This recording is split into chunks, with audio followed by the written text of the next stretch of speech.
En junio de 1936, la conspiración militar está muy avanzada. Mola, cerebro de la conjura, ha establecido contacto con distintas personalidades políticas y militares. El gobierno conoce a grandes rasgos la marcha de la conspiración y trata de neutralizarlo nombrando a algunos generales fieles en cargos de confianza. Con este fin, envía al general Batet a Burgos en la esperanza de que pueda controlar el movimiento sedicioso. Por su parte, el director general de seguridad, Alonso Mayol, cree poder desbaratar la conjura de Mola y decide personarse en Pamplona. Un confidente de excepción, el comisario Martín Báguenas, de la Dirección General de Seguridad, informa a Mola. Este, con habilidad, evita que Alonso Mayol visite la comandancia y hace fracasar su gestión. El 23 de junio se descubren en Barcelona unas instrucciones sobre el alzamiento al efectuar un registro en el domicilio de un capitán de la Guardia Civil. El capitán Federico Escofet, hombre de confianza de Companys, nombrado por el comisario general, elabora un informe sobre la situación de Barcelona. En él se dice: resulta indudable que se están efectuando preparativos en la actualidad con vistas a un verdadero golpe de Estado. Companys envía el expediente al presidente del gobierno. Escofet pide que se le autorice a detener a los principales comprometidos, pero su solicitud no es atendida. Coincidiendo con estos hechos, los gallegos acuden a las urnas el domingo 28 de junio para pronunciarse en plebiscito sobre su estatuto. El resultado es abrumador: casi 1 millón de votos a favor y solo 6.085 en contra. Los galleguistas celebran el triunfo. Mientras tanto, Mola pasa por momentos de desánimo, principalmente porque no llega a una avenencia con los carlistas, cuyas condiciones sigue considerando inadmisibles. El general jefe de la Sexta División, Domingo Batet, con sede en Burgos, visita la guarnición de Pamplona el 4 de julio. Durante su estancia, Batet dice a Mola que es necesario acabar con la atmósfera enrarecida que ha notado en los cuartos de banderas y fuera de ellos. Mola responde que ya ha hecho las advertencias pertinentes y recuerda a Batet que tal estado de ánimo no es privativo de la guarnición pamplonesa. Mientras tanto, la oposición civil antirrepublicana ha ampliado el alcance de la conspiración. Los hombres de Renovación Española, y en particular Pedro Sainz Rodríguez, han mantenido estrechos contactos con las autoridades fascistas italianas. Según él, llegan al acuerdo de que en caso de producirse un alzamiento contra la República, el gobierno de Roma ayudará incluso con apoyo militar. Sainz Rodríguez lleva el documento a las Cortes. Quien primero lo lee es Rodezno, quien lo firma en la escalinata del Congreso, apoyándose en el lomo de uno de los leones de la puerta. Calvo Sotelo lo rubrica en un saloncillo. Goicoechea ha de suscribirlo en su mismo escaño, pues está a punto de intervenir en el debate. Nunca un pacto secreto con una potencia extranjera para derribar a un gobierno legítimo ha sido formalizado en un escenario similar. Causa extrañeza que, habiendo tomado ya tal vuelo la conspiración, el gobierno presidido por Casares Quiroga no adopte las medidas necesarias para abortarla, a pesar de los avisos que recibe. A mediados de mes, aprovechando una pausa en los debates parlamentarios, Indalecio Prieto, siempre bien enterado, considera su deber advertir a Casares Quiroga de los alarmantes avances del complot castrense. El presidente del gobierno le responde irritadísimo: no me fastidie usted más con sus cuentos de miedo y déjeme en paz. Usted sufre ya la menopausia. Y añade, refiriéndose a Mola: es un republicano leal que merece, por tanto, respeto de las autoridades. Tampoco parecen impresionar a Casares Quiroga las campañas de la prensa de izquierdas que, con alardes sensacionalistas, alerta de lo que se trama. Ni siquiera Manuel Azaña, presidente de la República, se deja convencer por los rumores. En Barcelona, los servicios policiales de la Generalitat, dirigidos por el capitán Escofet, descubren un nuevo foco de conspiración. En un sobre azul se encuentra el texto del previsto bando que declararía el estado de guerra y un manifiesto dirigido al país por la Junta Suprema Militar de Defensa de España. Ambos documentos llevan estampados el sello oficial del Estado Mayor de la División. Inmediatamente se informa de todo ello al gobierno de Madrid, mientras se extreman las medidas policiales.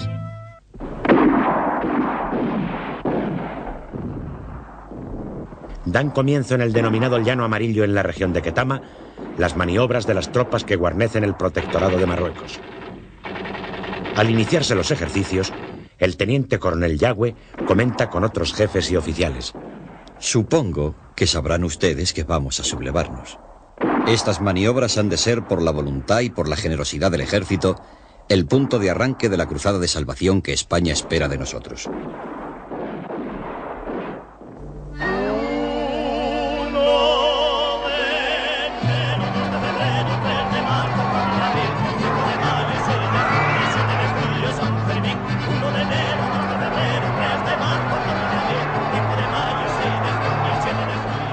Pamplona se llena como todos los años de forasteros que acuden a presenciar sus típicos encierros de San Fermín. Pero no todos tienen la mente puesta en las fiestas. Algunos, como el general Fanjul, van a conspirar. Mola se entrevista con el conde de Rodezno, diputado de la Comunión Tradicionalista y uno de sus dirigentes más destacados, en el claustro de la Catedral de Pamplona.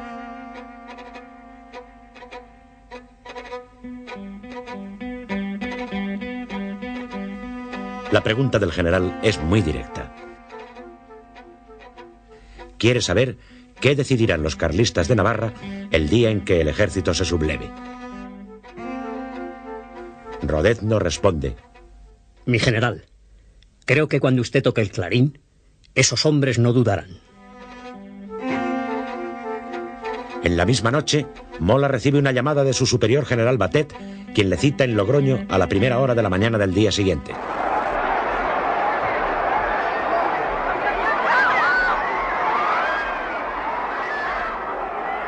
Alegando que Pamplona está en fiestas y que le es difícil eludir sus compromisos, Mola propone otro lugar de reunión, que Batet acepta, el monasterio de Irache. La conversación dura 40 minutos. De lo tratado entre ambos, solo se sabe lo que refiere el biógrafo y confidente de Mola, Félix Maíz. Batet, enterado de lo que se prepara, trata de disuadirle. El conspirador responde: Acato cualquier régimen menos uno, claro está. El comunista. Creo que no llegará, pero juro que si yo lo viese a las puertas de España, saltaría a la calle no como general, sino como un soldado, o simplemente como Emilio Mola Vidal. Lo haría en último caso en mangas de camisa y con una estaca en la mano. Tras un silencio, Batet pregunta: ¿Su última palabra? Doy mi palabra de no estar comprometido en ninguna aventura.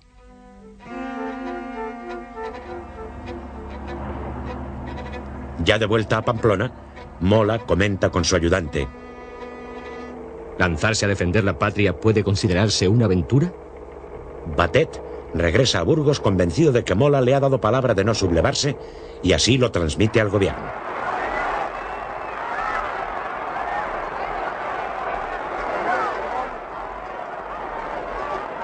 Al llegar a su despacho de Pamplona, Mola mueve la primera palanca de la puesta a punto de la rebelión y da la orden de preparados. Esa misma tarde se comunica la orden a los jefes comprometidos en las divisiones de Zaragoza, Burgos y Valladolid. En ese mismo día 11 de julio de 1936, despega de Londres el avión Dragón Rapid. Su destino es Canarias. Su misión, recoger al general Franco para trasladarlo a África, donde debe ponerse al frente de la ya inminente sublevación.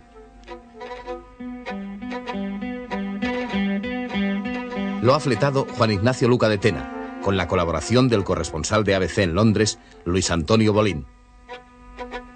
En las gestiones para alquilar el aparato ha intervenido el ingeniero Juan de la Cierva, inventor del autogiro. Al atardecer de ese mismo día, se produce en Valencia un teatral golpe de efecto protagonizado por los falangistas. 4 de ellos penetran en Unión Radio, sorprenden al personal de la emisora, se apoderan del micrófono e, interrumpiendo el programa, anuncian: Aquí Falange Española de Valencia, que habla desde el estudio de Unión Radio, tomado militarmente por ella, así como las manzanas próximas. Españoles, dentro de breves días se llevará a cabo la revolución nacional sindicalista que nos redimirá a todos. ¡Arriba España! Cuando las izquierdas se reponen de la sorpresa, el alcalde Cano Coloma acude a la emisora, empuña el mismo micrófono y proclama que el ejército está con el Frente Popular. Como represalia por la provocación, grupos de izquierdas incendian inmediatamente el edificio de la derecha regional valenciana, situado en la plaza de Tetuán, frente al edificio de la Capitanía de la División. Cuando tratan de hacer lo mismo con el derechista Diario de Valencia, son rechazados a tiros. Ante los rumores de un inminente levantamiento, se atribuye a Casares Quiroga una frase que no carece de humor negro. Que se levanten. Yo me voy a acostar. En ese momento, el Dragón Rapid vuela ya rumbo a Canarias. Al día siguiente, y mientras los pamplonicas celebran con algazara el final de las fiestas de San Fermín, el general Mola recibe en su despacho al enlace del teniente coronel Yagüe, capitán Gerardo Imaz. Verbalmente le comunica: Este es el mensaje, a partir de las 0 horas del día 17. Y se lo hace repetir para asegurarse de su comprensión. A partir de las 0 horas del día 17. Pobre de mí, y aquí las terminamos cantando así. A comienzos de julio de 1936, la situación en España es enormemente conflictiva. Los conspiradores ya están dando los últimos pasos para la sublevación. El avión Dragón Rapid hace escala en Casablanca, rumbo a las Islas Canarias, para recoger al general Franco a fin de que asuma el mando de las fuerzas militares cuando se subleven en el protectorado. Pero antes de llegar a Canarias, la tensión política alcanza uno de sus puntos culminantes con los asesinatos del teniente Castillo y de José Calvo Sotelo. Al atardecer del 12 de julio, en la madrileña calle de Augusto Figueroa, unos pistoleros desconocidos, pero que según todos los indicios son tradicionalistas, asesinan al teniente de la Guardia de Asalto, José del Castillo, cuando se dirige a prestar servicio al cuartel de Pontejos junto a la Puerta del Sol. El hecho de que Castillo sea instructor de las milicias socialistas le sitúa en el punto de mira del pistolerismo de extrema derecha que viene amenazándole de muerte desde tiempo atrás.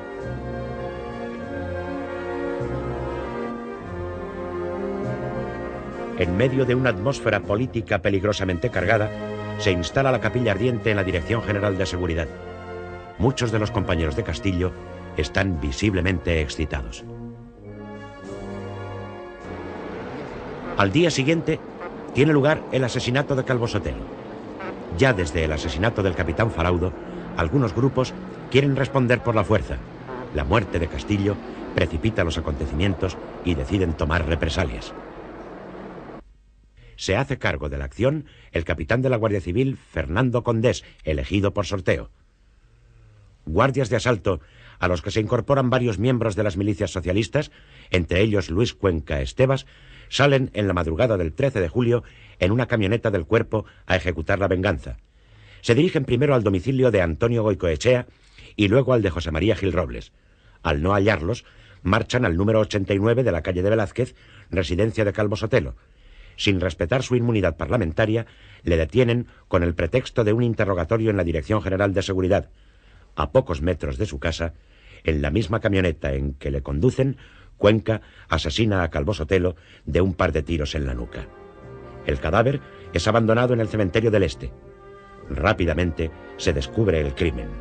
España entera se estremece. El gobierno, en una nota oficial, reprueba los asesinatos, llama a la serenidad de todos y cursa inmediatamente órdenes con el fin de esclarecer los hechos. El 15 de julio coinciden los entierros de las dos víctimas. En el cementerio civil, ante el féretro de Castillo, desfilan uniformadas las milicias socialistas y comunistas.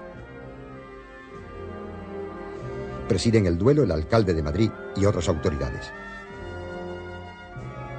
El teniente coronel Mangada pronuncia una inflamada arenga al pie de la tumba. El entierro de Calvo Sotelo en el cementerio del Este es igualmente una manifestación política, esta vez de la derecha.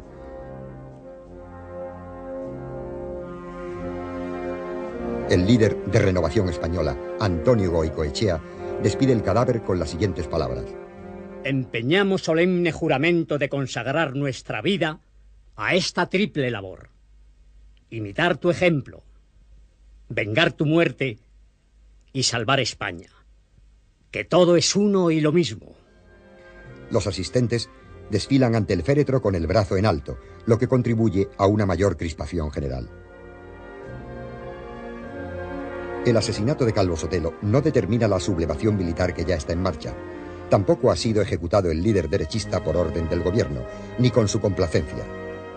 No se trata de un crimen de Estado, como ha afirmado la propaganda de los vencedores de la guerra, sino de una venganza de ciertos guardias de asalto con la colaboración de otros guardias civiles y algunos miembros de las milicias socialistas.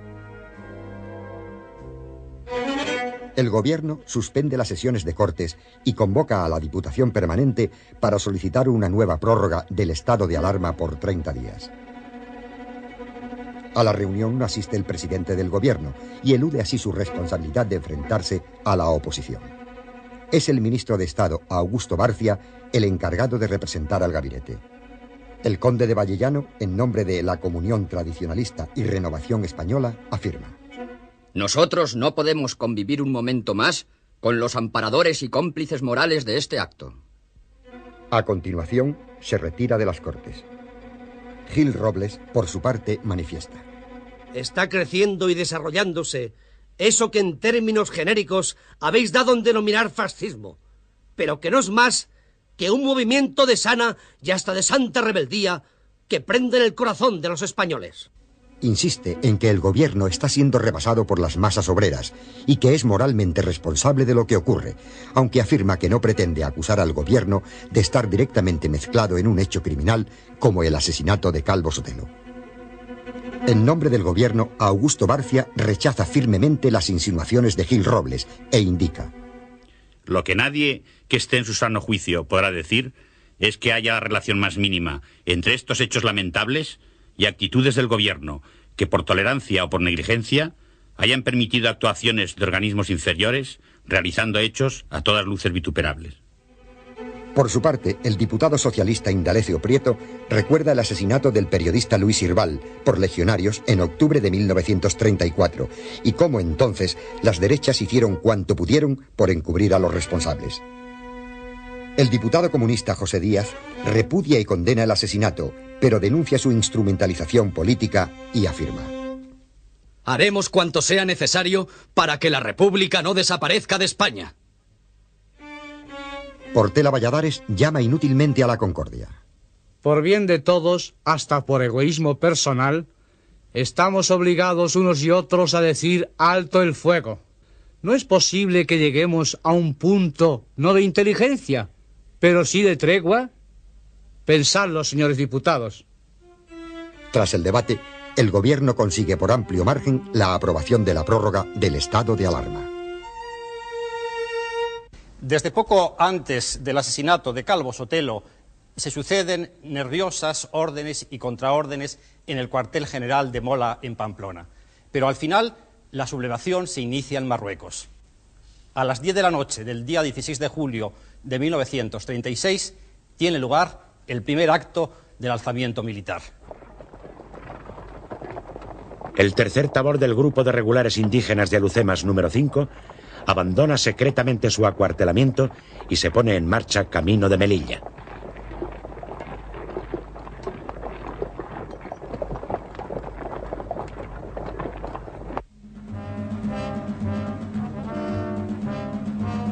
En esta ciudad, los conjurados se reúnen en locales de la Comisión de Límites de África que utilizan como depósito de armas extraídas del parque de artillería. Gracias a una información, el comandante militar de Melilla, general Romerales, ordena que la policía practique un registro en el edificio. Los conspiradores, con la ayuda de un grupo de legionarios, neutralizan fácilmente a las fuerzas de asalto tras detener al general Romerales y a sus más fieles subordinados. Asume el mando el jefe de los conjurados, coronel Solans, y legionarios irregulares ocupan Melilla tras vencer la resistencia del barrio obrero y la base de hidros de El Atalayón. En estas escaramuzas se derrama la primera sangre de la guerra civil. Son destituidas todas las autoridades adictas al gobierno y se clausuran los centros sindicales, así como el casino de suboficiales. Las comunicaciones telefónicas con la península son intervenidas. Se proclama el estado de guerra. En el bando, firmado por el general Franco, se afirma: se trata de restablecer el imperio del orden dentro de la República, no solamente en sus apariencias o signos exteriores, sino también en su misma esencia. El restablecimiento de este principio de autoridad, olvidado en los últimos años, exige, inexcusablemente, que los castigos sean ejemplares por la seriedad con que se impondrán y la rapidez con que se llevarán a cabo, sin titubeos ni vacilaciones. En la tarde del 17, la rebelión se extiende rápidamente a toda la circunscripción militar.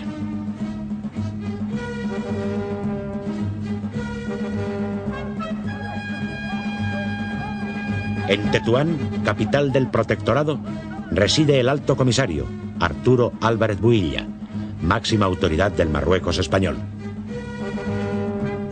A las 6 de la tarde del 17 de julio, es detenido en su propio despacho por el coronel Eduardo Sáenz de Buruaga, quien, conocedor de los sucesos de Melilla, ha sublevado la guarnición. Inmediatamente lo reemplaza por el teniente coronel Juan Beigbeder, quien goza de gran predicamento entre los indígenas. En el aeródromo de Sané Ramel, los aviadores se oponen decididamente a la rebelión a las órdenes del comandante Ricardo de la Puente Bahamonde, primo hermano de Franco. Antes de rendirse, inutilizan los 7 aviones Breguet con que cuentan. En Ceuta, el teniente coronel Yagüe declara el estado de guerra, toma las riendas de la rebelión y ocupa la ciudad.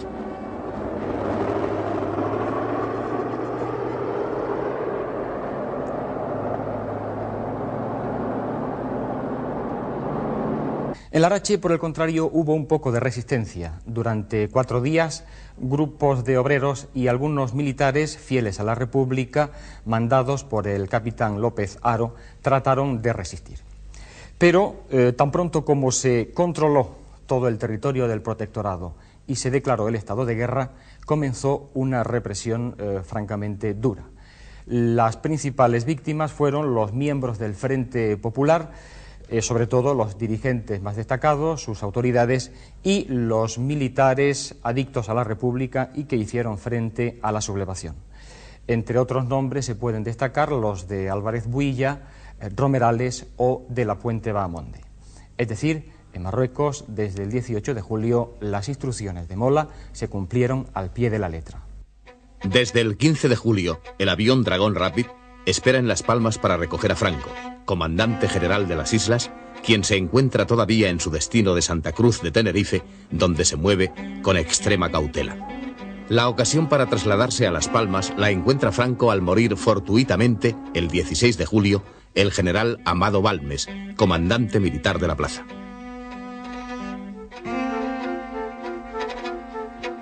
Sin dilación, Franco embarca en el vapor Correo Viera y Clavijo, acompañado de su mujer e hija, sus ayudantes, el jurídico militar Lorenzo Martínez Fuset y una escolta de oficiales. Llega a Las Palmas a las 8 de la mañana del 17 de julio. A mediodía, Franco preside el sepelio de Balmes, en unión de las autoridades civiles. En la madrugada del 18, al tener conocimiento de la sublevación en Melilla, Franco ordena a los conjurados declarar el estado de guerra y hacerse con el mando, arrebatándoselo a las autoridades republicanas, y dirige un telegrama a las fuerzas sublevadas. Gloria al heroico ejército de África. España sobre todo. Recibid el saludo entusiasta de estas guarniciones que se unen a vosotros y demás compañeros de la península en estos momentos históricos. Fe ciega en el triunfo. ¡Viva España con honor! A continuación, cursa copias de este mensaje a los principales jefes militares de toda España. A las 5:15 de la madrugada del 18 de julio, se divulga por radio la alocución de Franco, conocida como Manifiesto de las Palmas, en la que se explican los objetivos de la sublevación. El manifiesto comienza describiendo la situación política y social tal como la ven los rebeldes. La situación de España es cada día más crítica. La anarquía reina en la mayoría de los campos y pueblos. Huelgas revolucionarias de todo orden paralizan la vida de la población, arruinando y destruyendo sus fuentes de riqueza. Los monumentos y tesoros artísticos son objeto de los más enconados ataques de las hordas revolucionarias. El ejército, la marina y demás institutos armados son blanco de los más soeces y calumniosos ataques, precisamente por parte de aquellos que debían velar por su prestigio. La Constitución, por todos suspendida y vulnerada, sufre un eclipse total. Ni igualdad, ni libertad, ni fraternidad, ni unidad de la patria, amenazada por el desgarramiento territorial. Al espíritu revolucionario e inconsciente de las masas engañadas y explotadas por los agentes soviéticos, se unen la malicia y negligencia de las autoridades de todas clases. ¿Es que podemos abandonar a España a los enemigos de la patria? Eso no lo haremos quienes juramos defenderla. A continuación, se expone cuáles son los objetivos del alzamiento.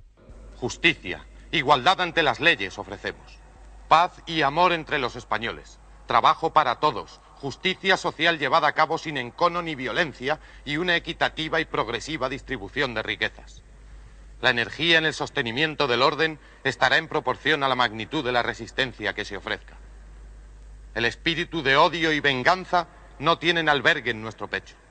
Del forzoso naufragio que sufrirán algunos ensayos legislativos, sabremos salvar cuanto sea compatible con la paz interior de España y su anhelada grandeza, haciendo reales en nuestra patria, por primera vez y en este orden, la trilogía Fraternidad, Libertad e Igualdad. Españoles, ¡viva España! ¡Viva el honrado pueblo español! Posteriormente, otros documentos firmados por Franco concluyen con los gritos de ¡Viva España! Y ¡viva la República!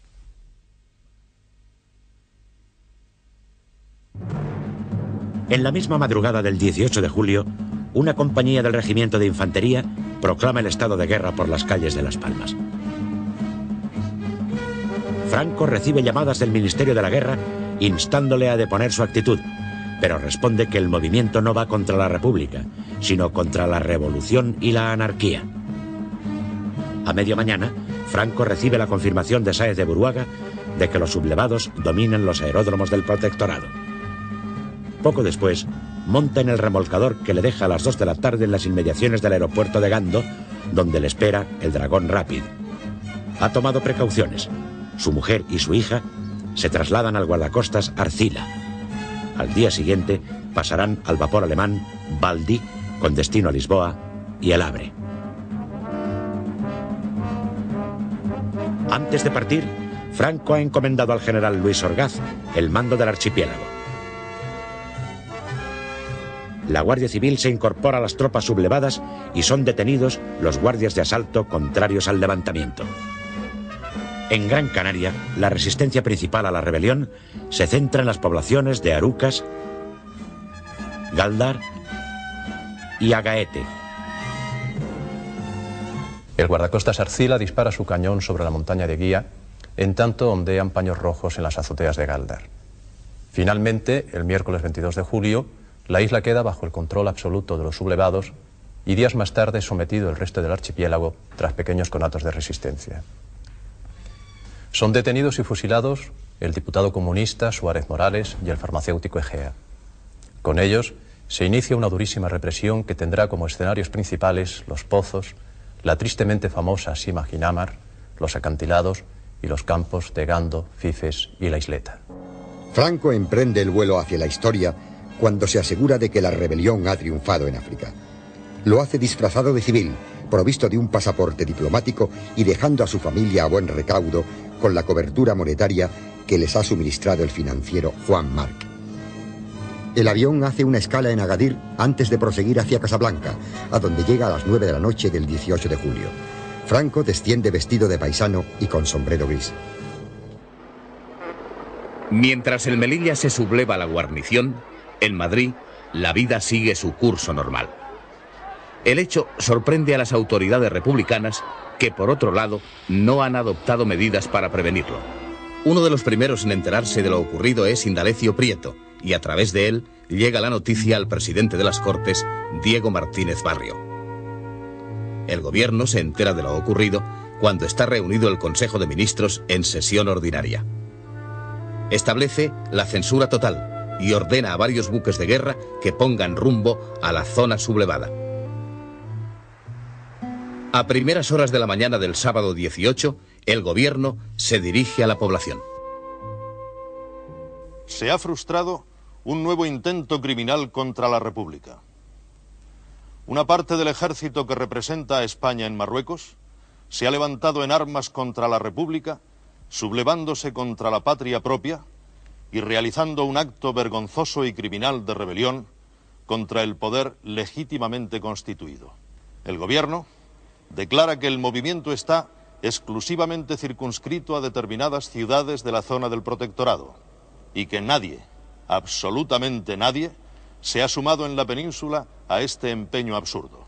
En estos momentos, las fuerzas de tierra, mar y aire de la República, que salvo la triste excepción señalada, permanecen fieles al cumplimiento del deber, se dirigen contra los sediciosos para rechazar, con inflexible energía, un movimiento insensato y vergonzoso.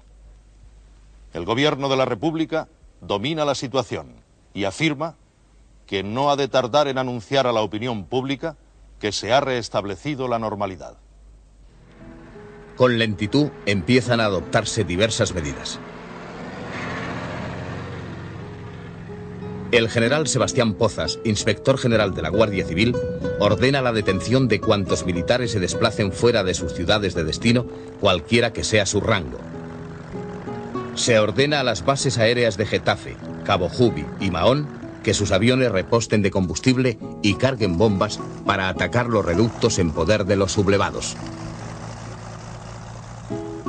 Casares Quiroga cursa órdenes para que acudan a Madrid guardias de asalto desde varias ciudades.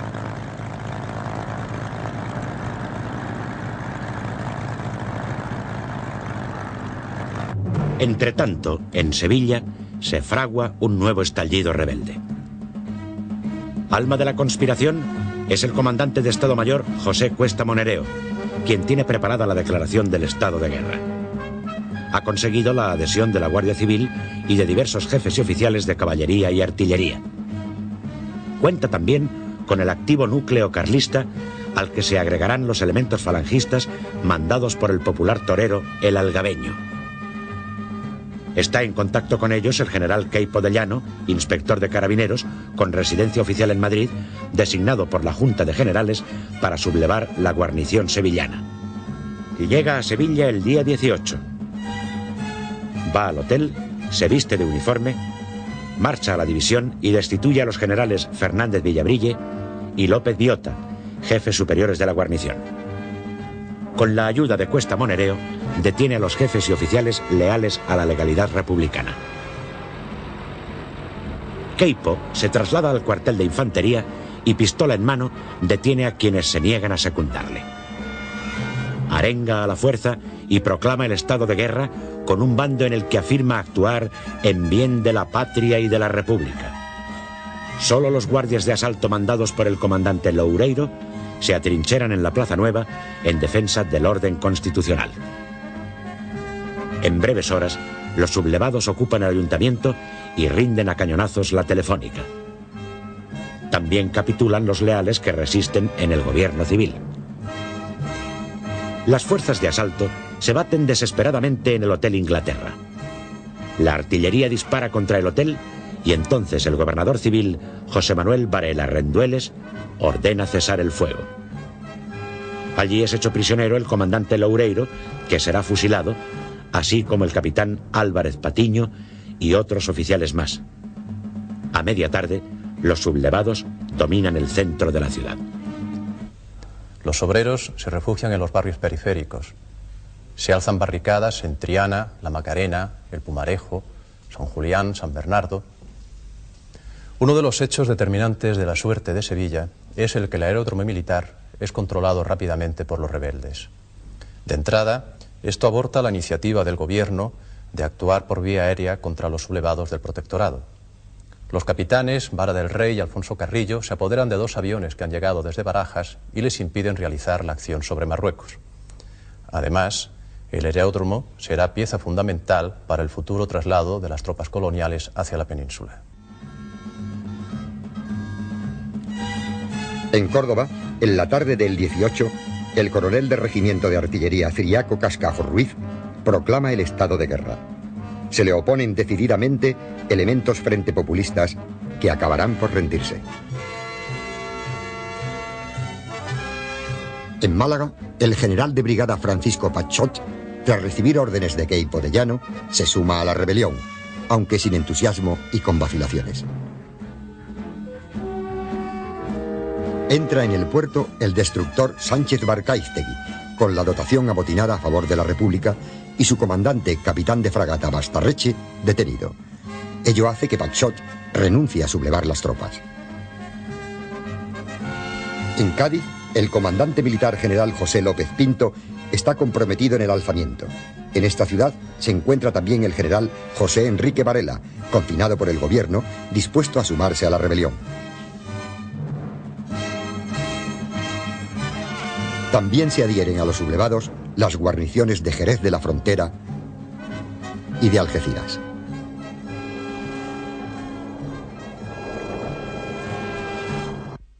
En Madrid, conocido ya el alcance de los sucesos del protectorado, los dirigentes de los partidos del Frente Popular manifiestan su tajante repulsa a la sublevación. Por el momento, poco más pueden hacer. A pesar de cuanto han dicho en las semanas anteriores, no están preparados para responder al golpe.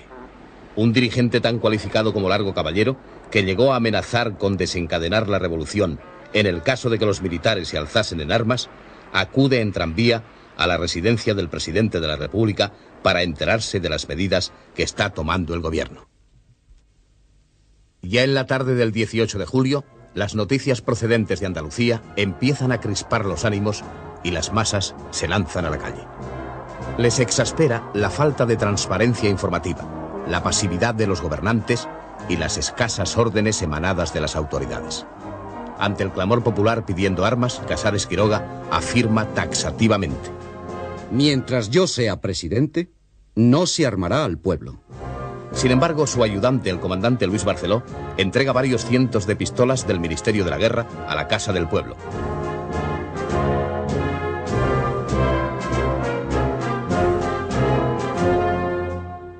El gobierno se limita a luchar contra los sublevados con el solo instrumento de la Gaceta. En concreto, las principales disposiciones que dicta son anular el estado de guerra en todos aquellos lugares en que había sido declarado, relevar de obediencia a los jefes facciosos, dice textualmente, a las tropas, asimismo disolver todas las unidades del ejército que toman parte en el movimiento insurreccional, igualmente licenciar las tropas cuyos cuadros de mando se han colocado frente a la legalidad republicana y destituir de sus cargos, entre otros, a los generales Cabanellas, Queipo de Llano y el propio Franco. Naturalmente, en un acto de fuerza como era aquel, estas medidas propiamente jurídicas no tienen fuerza ninguna. Y por otro lado, y simultáneamente, se da la paradoja de que dentro de España la sublevación está acéfala, está sin cabeza. El general Franco, que debe encabezar las fuerzas de África, pasa la noche del 18 en Casablanca y retrasa su llegada al protectorado. El jefe supremo de la rebelión, general Sanjurjo, espera en Lisboa que arribe el avión que ha de llevarle a Burgos, mientras muchas guarniciones comprometidas no terminan de pronunciarse.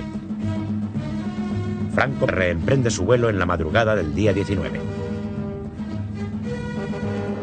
A las 7 toma tierra en Tetuán, capital del protectorado español. Las autoridades indígenas manifiestan su apoyo a la rebelión. Franco lanza por radio una alocución en la que afirma: la patria llama a todos sus hijos para salvar familia, civilización y patria. Destruyamos los últimos restos de la delincuencia gubernamental.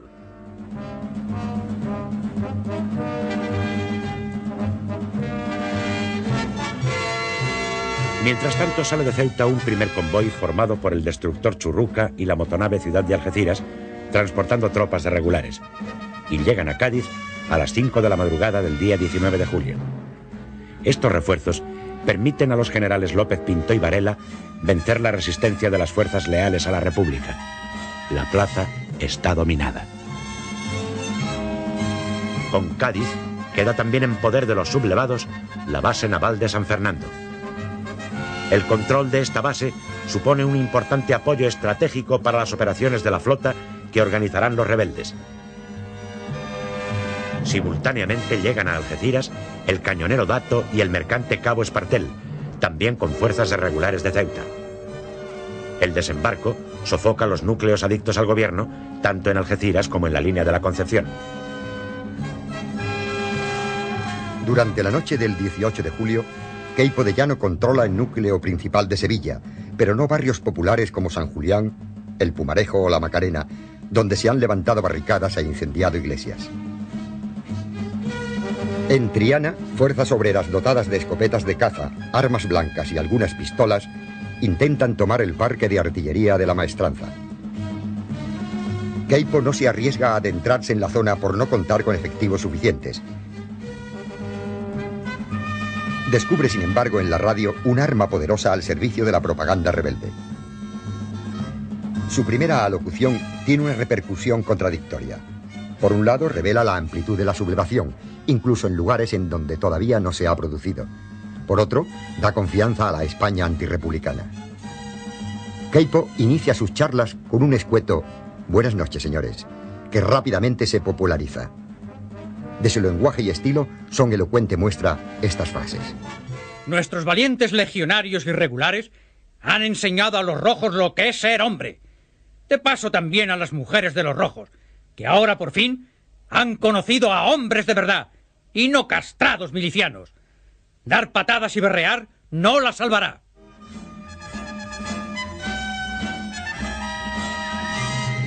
En Córdoba, dominada por el coronel Ciriaco Cascajo, desde poco después del 18 de julio, se aplica una política de intensa represión. En Granada, el general de brigada Miguel Campins ha declarado su fidelidad al gobierno la noche del 17 de julio. Pero el día 20, los mandos de los regimientos de la guarnición se sublevan y obligan a Campins a declarar el estado de guerra. Las tropas, reforzadas por voluntarios de Falange y Requetés, ocupan los puntos neurálgicos de la ciudad y el aeródromo. Apresan 3 aviones enviados desde Madrid para operar sobre Sevilla. En el Albaicín se han hecho fuertes los elementos leales al gobierno, que resistirán hasta el día 23 los ataques rebeldes apoyados por artillería. El general Campins es destituido y posteriormente fusilado.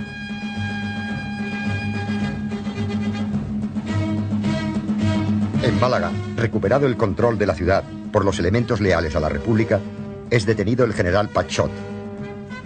Neutralizada la guarnición, gran parte de la provincia se decanta a favor del gobierno.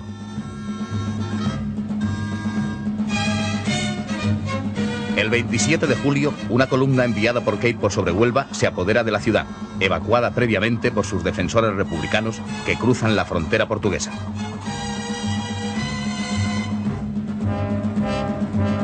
En Almería, los sublevados declaran el estado de guerra el día 20, pero la resistencia del gobernador civil, apoyada por la Guardia de Asalto, y los partidos fieles a la República, más la llegada del destructor Lepanto, deciden la situación a favor del gobierno.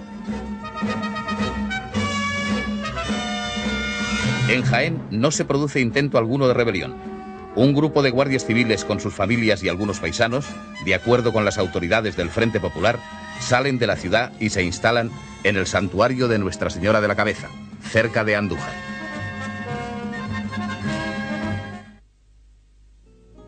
Desbordado por los acontecimientos, Casares Quiroga dimite al atardecer del 18 de julio. De madrugada, Azaña encarga al presidente de las Cortes, Martínez Barrio, la formación de un nuevo gobierno en el que estén representadas las fuerzas políticas y sociales afectas a la República, excepto Acción Popular y la Lliga Catalana por un lado y los comunistas por otro. Es el último intento para impedir que se extienda la insurrección y evitar la respuesta revolucionaria de las masas. Los signos comienzan a ser ya inquietantes. En Madrid, algunos grupos de obreros se lanzan a la calle y se apoderan de ciertos automóviles. En las primeras horas de la madrugada del 19 de julio, Martínez Barrios se cuelga al teléfono y entabla contacto con los principales jefes militares. Estas conversaciones culminarán con la mantenida con el general Mola, que en Pamplona está ya a punto de sublevarse. El político sevillano describe al general Mola la tragedia que se derivará de un enfrentamiento entre españoles. No obstante ello, Mola permanecerá inflexible en su actitud. En un esfuerzo final, Martínez Barrio confecciona una lista ministerial de carácter moderado que los sublevados pueden interpretar como una solución de compromiso. Pero tan pronto como trasciende este proyecto de gobierno, es recusado enérgicamente por las organizaciones de izquierda. Una nutrida manifestación recorre las calles céntricas de Madrid en son de protesta. En ambos bandos se han producido las primeras muertes violentas y eso hace inviable que prospere el modesto conato de conciliación.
Bando, firmado por el general Franco, se afirma: se trata de restablecer el imperio del orden dentro de la República, no solamente en sus apariencias o signos exteriores, sino también en su misma esencia. El restablecimiento de este principio de autoridad, olvidado en los últimos años, exige, inexcusablemente, que los castigos sean ejemplares por la seriedad con que se impondrán y la rapidez con que se llevarán a cabo, sin titubeos ni vacilaciones. En la tarde del 17, la rebelión se extiende rápidamente a toda la circunscripción militar.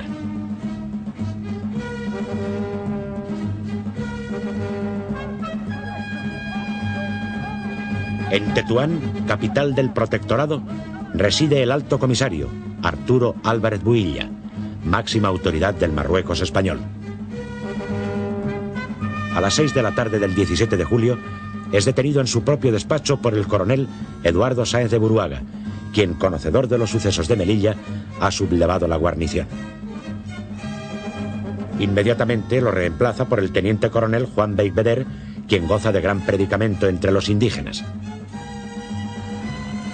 En el aeródromo de Sana y Ramel, los aviadores se oponen decididamente a la rebelión a las órdenes del comandante Ricardo de la Puente Bahamonde, primo hermano de Franco.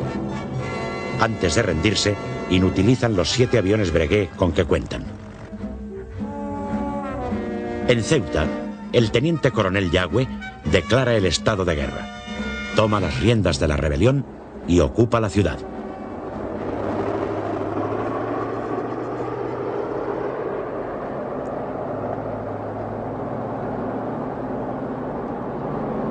En Larache, por el contrario, hubo un poco de resistencia. Durante 4 días, grupos de obreros y algunos militares fieles a la República, mandados por el capitán López Haro, trataron de resistir. Pero tan pronto como se controló todo el territorio del protectorado y se declaró el estado de guerra, comenzó una represión francamente dura. Las principales víctimas fueron los miembros del Frente Popular, sobre todo los dirigentes más destacados, sus autoridades y los militares adictos a la República y que hicieron frente a la sublevación. Entre otros nombres se pueden destacar los de Álvarez Builla, Romerales o de la Puente Bahamonde. Es decir, en Marruecos, desde el 18 de julio, las instrucciones de Mola se cumplieron al pie de la letra. Desde el 15 de julio, el avión Dragón Rapid espera en Las Palmas para recoger a Franco, comandante general de las islas, quien se encuentra todavía en su destino de Santa Cruz de Tenerife, donde y se lo hace repetir para asegurarse de su comprensión. A partir de las 0 horas del día 17. Pobre de mí, y aquí las terminamos cantando así. A comienzos de julio de 1936, la situación en España es enormemente conflictiva. Los conspiradores ya están dando los últimos pasos para la sublevación. El avión Dragón Rapid hace escala en Casablanca, rumbo a las Islas Canarias, para recoger al general Franco a fin de que asuma el mando de las fuerzas militares cuando se subleven en el protectorado. Pero antes de llegar a Canarias, la tensión política alcanza uno de sus puntos culminantes con los asesinatos del teniente Castillo y de José Calvo Sotelo. Al atardecer del 12 de julio, en la madrileña calle de Augusto Figueroa, unos pistoleros desconocidos, pero que según todos los indicios son tradicionalistas, asesinan al teniente de la Guardia de Asalto, José del Castillo, cuando se dirige a prestar servicio al cuartel de Pontejos junto a la Puerta del Sol. El hecho de que Castillo sea instructor de las milicias socialistas le sitúa en el punto de mira del pistolerismo de extrema derecha que viene amenazándole de muerte desde tiempo atrás.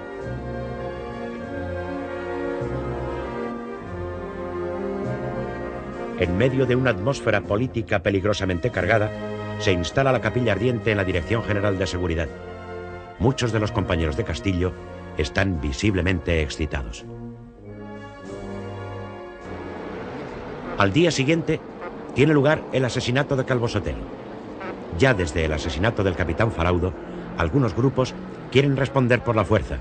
La muerte de Castillo precipita los acontecimientos y deciden tomar represalias. Se hace cargo de la acción el capitán de la Guardia Civil, Fernando Condés, elegido por sorteo. Guardias de asalto, a los que se incorporan varios miembros de las milicias socialistas, entre ellos Luis Cuenca Estebas, salen en la madrugada del 13 de julio en una camioneta del cuerpo a ejecutar la venganza.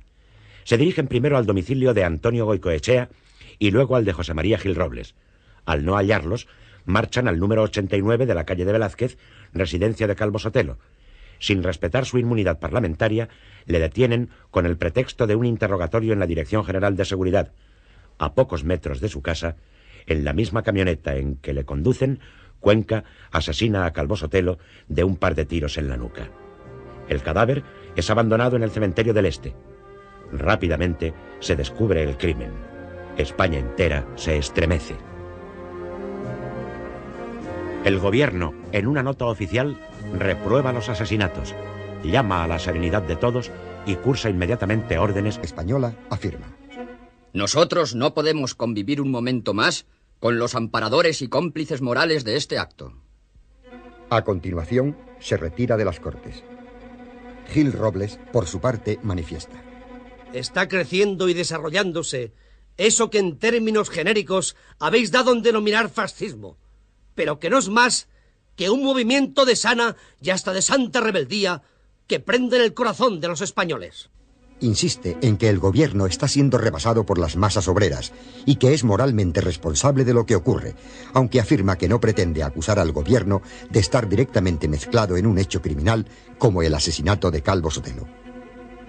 En nombre del gobierno, Augusto Barcia rechaza firmemente las insinuaciones de Gil Robles e indica: lo que nadie que esté en su sano juicio podrá decir es que haya relación más mínima entre estos hechos lamentables y actitudes del gobierno que por tolerancia o por negligencia hayan permitido actuaciones de organismos inferiores realizando hechos a todas luces vituperables. Por su parte, el diputado socialista Indalecio Prieto recuerda el asesinato del periodista Luis Irbal por legionarios en octubre de 1934 y cómo entonces las derechas hicieron cuanto pudieron por encubrir a los responsables.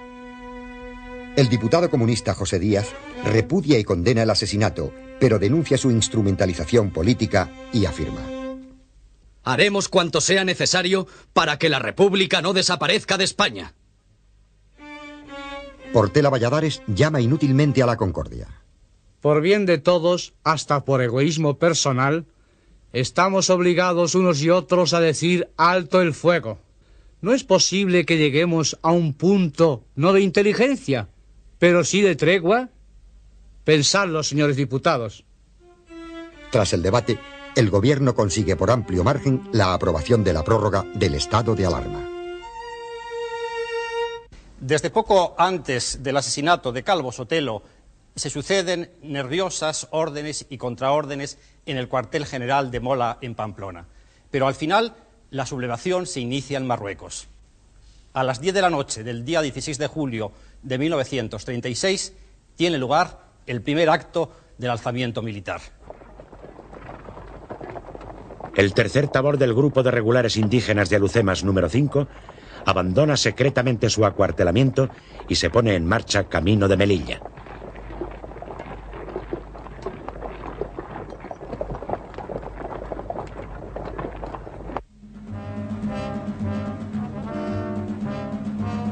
En esta ciudad, los conjurados se reúnen en locales de la Comisión de Límites de África que utilizan como depósito de armas extraídas del parque de artillería. Los galleguistas celebran el triunfo. Mientras tanto, Mola pasa por momentos de desánimo, principalmente porque no llega a una avenencia con los carlistas, cuyas condiciones sigue considerando inadmisibles. El general jefe de la Sexta División, Domingo Batet, con sede en Burgos, visita la guarnición de Pamplona el 4 de julio. Durante su estancia, Batet dice a Mola que es necesario acabar con la atmósfera enrarecida que ha notado en los cuartos de banderas y fuera de ellos. Mola responde que ya ha hecho las advertencias pertinentes y recuerda a Batet que tal estado de ánimo no es privativo de la guarnición pamplonesa. Mientras tanto, la oposición civil antirrepublicana ha ampliado el alcance de la conspiración. Los hombres de Renovación Española, y en particular Pedro Sainz Rodríguez, han mantenido estrechos contactos con las autoridades fascistas italianas. Según él, llegan al acuerdo de que en caso de producirse un alzamiento contra la República, el gobierno de Roma ayudará incluso con apoyo militar. Sainz Rodríguez lleva el documento a las Cortes. Quien primero lo lee es Rodezno, quien lo firma en la escalinata del Congreso, apoyándose en el lomo de uno de los leones de la puerta. Calvo Sotelo lo rubrica en un saloncillo. Goicoechea ha de suscribirlo en su mismo escaño, pues está a punto de intervenir en el debate. Nunca un pacto secreto con una potencia extranjera para derribar a un gobierno legítimo ha sido formalizado en un escenario similar. Causa extrañeza que, habiendo tomado ya tal vuelo la conspiración, el gobierno presidido por Casares Quiroga no adopte las medidas necesarias para abortarla, a pesar de los avisos que recibe. A mediados de mes, aprovechando una pausa en los debates parlamentarios, Indalecio Prieto, siempre bien enterado, considera su deber advertir a Casares Quiroga de los alarmantes avances del complot castrense. El presidente del gobierno le responde irritadísimo: No me fastidie usted más con sus cuentos de miedo y déjeme en paz. Usted sufre ya la menopausia. Y añade, refiriéndose a Mola: Es un republicano leal que merece, por tanto, respeto de las autoridades. Tampoco parecen impresionar a Casares Quiroga las campañas de la prensa de izquierdas que con alardes sensacionalistas alerta de lo que se trama. Ni siquiera Manuel Azaña, presidente de la República, se deja convencer por los rumores. En Barcelona, los servicios policiales de la Generalitat, dirigidos por el capitán Escofet, descubren un nuevo foco de conspiración. En un sobre azul se encuentra el texto del previsto bando que declararía el estado de guerra y un manifiesto. En Cádiz, el comandante militar general José López Pinto está comprometido en el alzamiento. En esta ciudad se encuentra también el general José Enrique Varela, confinado por el gobierno, dispuesto a sumarse a la rebelión. También se adhieren a los sublevados las guarniciones de Jerez de la Frontera y de Algeciras.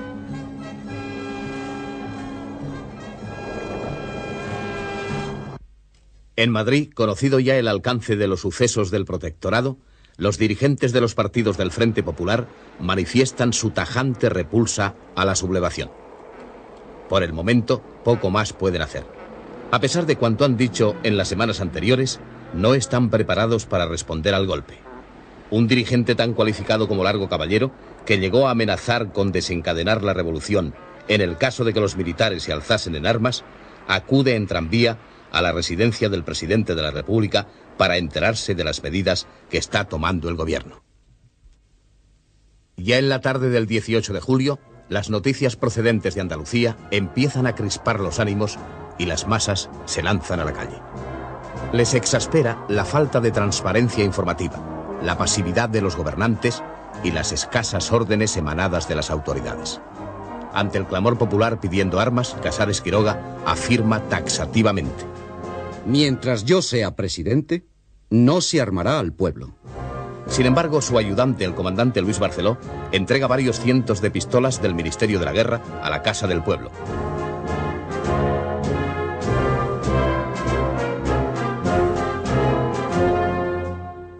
El gobierno se limita a luchar contra los sublevados con el solo instrumento de la Gaceta. En concreto, las principales disposiciones que dicta son anular el estado de guerra en todos aquellos lugares en que había sido declarado, relevar de obediencia a los jefes facciosos, dice textualmente, a las tropas, asimismo disolver todas las unidades del ejército que toman parte en el movimiento insurreccional, igualmente licenciar las tropas cuyos cuadros de mando se han colocado frente a la legalidad republicana y destituir de sus cargos, entre otros, a los generales Cabanellas, Queipo de Llano y el propio Franco. Naturalmente, en un acto de fuerza como era aquel, estas medidas propiamente jurídicas no tienen fuerza ninguna. Y por otro lado, y simultáneamente, se da la paradoja de que dentro de España la sublevación está acéfala, está sin cabeza. El general Franco, que debe encabezar las fuerzas de África, pasa la noche del 18 en Casablanca y retrasa su llegada al protectorado. El jefe... Tampoco parecen impresionar a Casares Quiroga las campañas de la prensa de izquierdas que con alardes sensacionalistas alerta de lo que se trama. Ni siquiera Manuel Azaña, presidente de la República, se deja convencer por los rumores.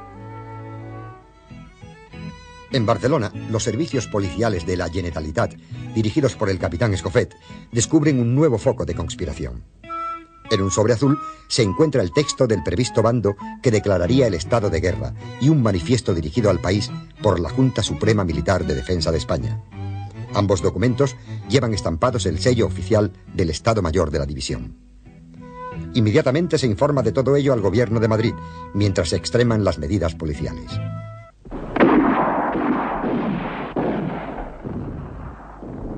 Dan comienzo en el denominado Llano Amarillo en la región de Ketama las maniobras de las tropas que guarnecen el protectorado de Marruecos.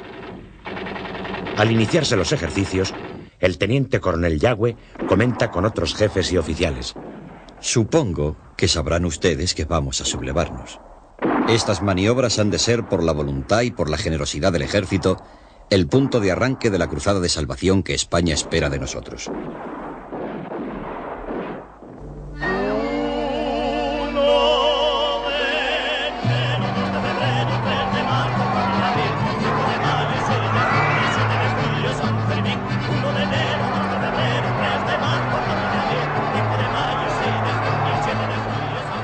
Pamplona se llena como todos los años de forasteros que acuden a presenciar sus típicos encierros de San Fermín. Pero no todos tienen la mente puesta en las fiestas. Algunos, como el general Fanjul, van a conspirar. Mola se entrevista con el conde de Rodezno, diputado de la Comunión Tradicionalista y uno de sus dirigentes más destacados, en el claustro de la Catedral de Pamplona.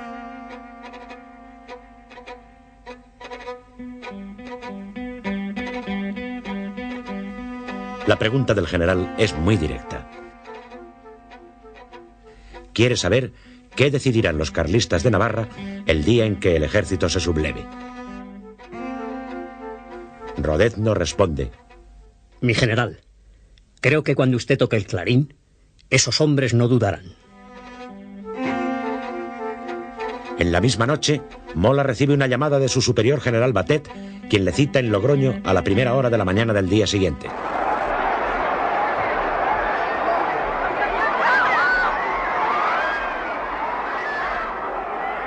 Alegando que Pamplona está en fiestas y que le es difícil eludir sus compromisos, Mola propone otro lugar de reunión, que Batet acepta, y él abre. Antes de partir, Franco ha encomendado al general Luis Orgaz el mando del archipiélago. La Guardia Civil se incorpora a las tropas sublevadas y son detenidos los guardias de asalto contrarios al levantamiento.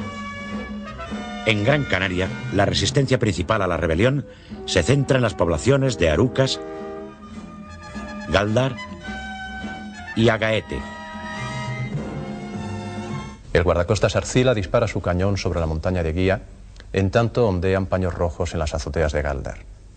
Finalmente, el miércoles 22 de julio, la isla queda bajo el control absoluto de los sublevados y días más tarde sometido el resto del archipiélago tras pequeños conatos de resistencia. Son detenidos y fusilados el diputado comunista Suárez Morales y el farmacéutico Egea. Con ellos se inicia una durísima represión que tendrá como escenarios principales los pozos, la tristemente famosa Sima Ginamar, los acantilados y los campos de Gando, Fifes y la Isleta. Franco emprende el vuelo hacia la historia cuando se asegura de que la rebelión ha triunfado en África. Lo hace disfrazado de civil, provisto de un pasaporte diplomático y dejando a su familia a buen recaudo con la cobertura monetaria que les ha suministrado el financiero Juan Marc. El avión hace una escala en Agadir antes de proseguir hacia Casablanca, a donde llega a las 9 de la noche del 18 de julio. Franco desciende vestido de paisano y con sombrero gris. Mientras el Melilla se subleva a la guarnición, en Madrid la vida sigue su curso normal. El hecho sorprende a las autoridades republicanas que, por otro lado, no han adoptado medidas para prevenirlo. Uno de los primeros en enterarse de lo ocurrido es Indalecio Prieto, y a través de él llega la noticia al presidente de las Cortes, Diego Martínez Barrio. El gobierno se entera de lo ocurrido cuando está reunido el Consejo de Ministros en sesión ordinaria. Establece la censura total y ordena a varios buques de guerra que pongan rumbo a la zona sublevada. A primeras horas de la mañana del sábado 18, el gobierno se dirige a la población. Se ha frustrado un nuevo intento criminal contra la República. Una parte del ejército que representa a España en Marruecos se ha levantado en armas contra la República, sublevándose contra la patria propia y realizando un acto vergonzoso y criminal de rebelión contra el poder legítimamente constituido. El gobierno declara que el movimiento está exclusivamente circunscrito a determinadas ciudades de la zona del protectorado y que nadie, absolutamente nadie, se ha sumado en la península a este empeño absurdo. En Madrid, algunos grupos de obreros se lanzan a la calle y se apoderan de ciertos automóviles. En las primeras horas de la madrugada del 19 de julio, Martínez Barrios se cuelga al teléfono y entabla contacto con los principales jefes militares. Estas conversaciones culminarán con la mantenida con el general Mola, que en Pamplona está ya a punto de sublevarse. El político sevillano describe al general Mola la tragedia que se derivará de un enfrentamiento entre españoles. No obstante ello, Mola permanecerá inflexible en su actitud. En un esfuerzo final, Martínez Barrio confecciona una lista ministerial de carácter moderado que los sublevados pueden interpretar como una solución de compromiso. Pero tan pronto como trasciende este proyecto de gobierno, es recusado enérgicamente por las organizaciones de izquierda. Una nutrida manifestación recorre las calles céntricas de Madrid en son de protesta. En ambos bandos se han producido las primeras muertes violentas y eso hace inviable que prospere el modesto conato de conciliación.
Las tropas, reforzadas por voluntarios de Falange y Requetés, ocupan los puntos neurálgicos de la ciudad y el aeródromo.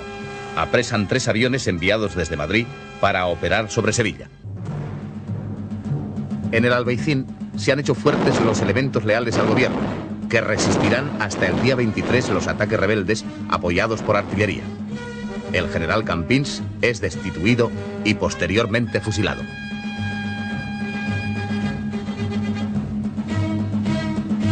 En Málaga, recuperado el control de la ciudad por los elementos leales a la República, es detenido el general Pachot. Neutralizada la guarnición, gran parte de la provincia se decanta a favor del gobierno.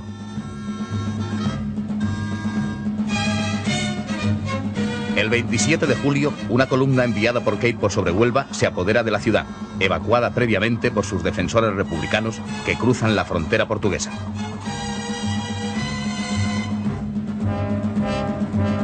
En Almería, los sublevados declaran el estado de guerra el día 20, pero la resistencia del gobernador civil, apoyada por la Guardia de Asalto, y los partidos fieles a la República, más la llegada del destructor Lepanto, deciden la situación a favor del gobierno.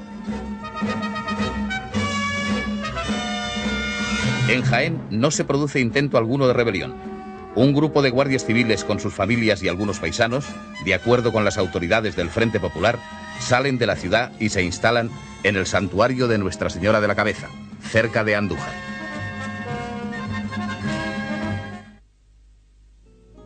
Desbordado por los acontecimientos, Casares Quiroga dimite al atardecer del 18 de julio.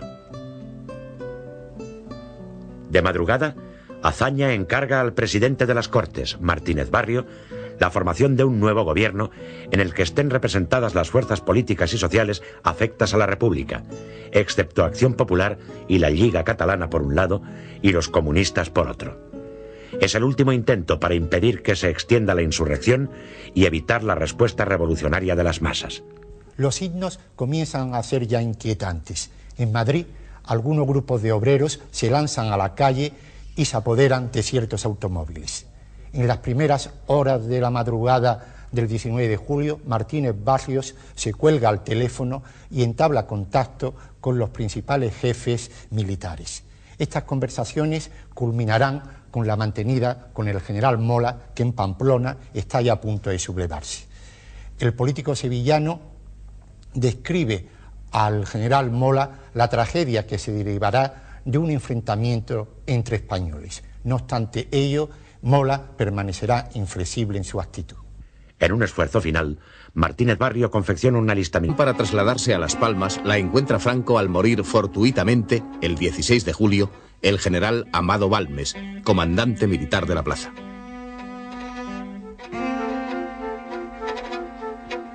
Sin dilación, Franco embarca en el vapor Correo Viera y Clavijo, acompañado de su mujer e hija, sus ayudantes, el jurídico militar Lorenzo Martínez Fuset y una escolta de oficiales. Llega a Las Palmas a las 8 de la mañana del 17 de julio. A mediodía, Franco preside el sepelio de Balmes, en unión de las autoridades civiles. En la madrugada del 18, al tener conocimiento de la sublevación en Melilla, Franco ordena a los conjurados declarar el estado de guerra y hacerse con el mando, arrebatándoselo a las autoridades republicanas, y dirige un telegrama a las fuerzas sublevadas. Gloria al heroico ejército de África. España sobre todo. Recibid el saludo entusiasta de estas guarniciones que se unen a vosotros y demás compañeros de la península en estos momentos históricos. Fe ciega en el triunfo. ¡Viva España con honor! A continuación, cursa copias de este mensaje a los principales jefes militares de toda España. A las 5:15 de la madrugada del 18 de julio, se divulga por radio la alocución de Franco, conocida como Manifiesto de Las Palmas, en la que se explican los objetivos de la sublevación. El manifiesto comienza describiendo la situación política y social tal como la ven los rebeldes. La situación de España es cada día más crítica. La anarquía reina en la mayoría de los campos y pueblos. Huelgas revolucionarias de todo orden paralizan la vida de la población, arruinando y destruyendo sus fuentes de riqueza. Los monumentos y tesoros artísticos son objeto de los más enconados ataques de las hordas revolucionarias. El ejército, la marina y demás institutos armados son blanco de los más soeces y calumniosos ataques, precisamente por parte de aquellos que debían velar por su prestigio. La Constitución, por todos suspendida y vulnerada, sufre un eclipse total. Ni igualdad, ni libertad, ni fraternidad, ni unidad de la patria, amenazada por el desgarramiento territorial. Al espíritu revolucionario e inconsciente de las masas engañadas y explotadas por los agentes soviéticos, se unen la malicia y negligencia de las autoridades de todas clases. ¿Es que podemos abandonar a España a los enemigos de la patria? Eso no lo haremos quienes juramos defenderla. A continuación, se expone cuáles son los objetivos del alzamiento. Justicia, igualdad ante las leyes ofrecemos. Paz y amor entre los españoles. Trabajo para todos. Justicia social llevada a cabo sin encono ni violencia y una equitativa y progresiva distribución de riquezas. Lenguaje y estilo son elocuente muestra estas frases. Nuestros valientes legionarios irregulares han enseñado a los rojos lo que es ser hombre. De paso también a las mujeres de los rojos, que ahora por fin han conocido a hombres de verdad y no castrados milicianos. Dar patadas y berrear no la salvará.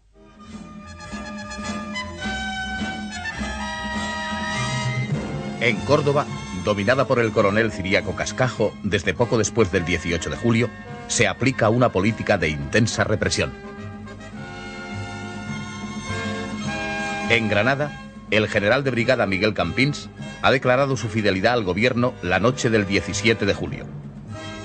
Pero el día 20, los mandos de los regimientos de la guarnición se sublevan y obligan a Campins a declarar el estado de guerra. Las tropas, reforzadas por voluntarios de Falange y Requetés, ocupan los puntos neurálgicos de la ciudad y el aeródromo. Apresan 3 aviones enviados desde Madrid para operar sobre Sevilla. En el Albaicín se han hecho fuertes los elementos leales al gobierno, que resistirán hasta el día 23 los ataques rebeldes apoyados por artillería. El general Campins es destituido y posteriormente fusilado.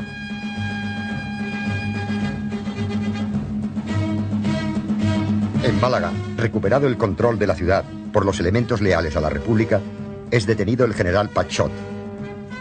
Neutralizada la guarnición, gran parte de la provincia se decanta a favor del gobierno.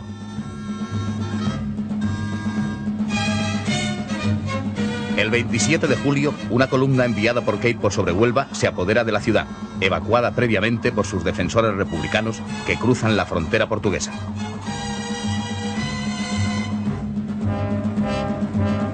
En Almería, los sublevados declaran el estado de guerra el día 20, pero la resistencia del gobernador civil, apoyada por la Guardia de Asalto, y los partidos fieles a la República, más la llegada del destructor Lepanto, deciden la situación a favor del gobierno.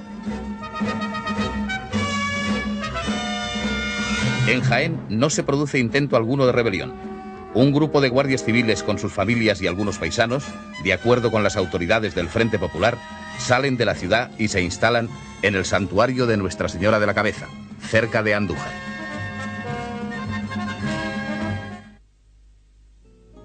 Desbordado por los acontecimientos, Casares Quiroga dimite al atardecer del 18 de julio. De madrugada, Azaña encarga al presidente de las Cortes, Martínez Barrio, la formación de un nuevo gobierno en el que estén representadas las fuerzas políticas y sociales afectas a la República, excepto Acción Popular y la Lliga Catalana por un lado y los comunistas por otro.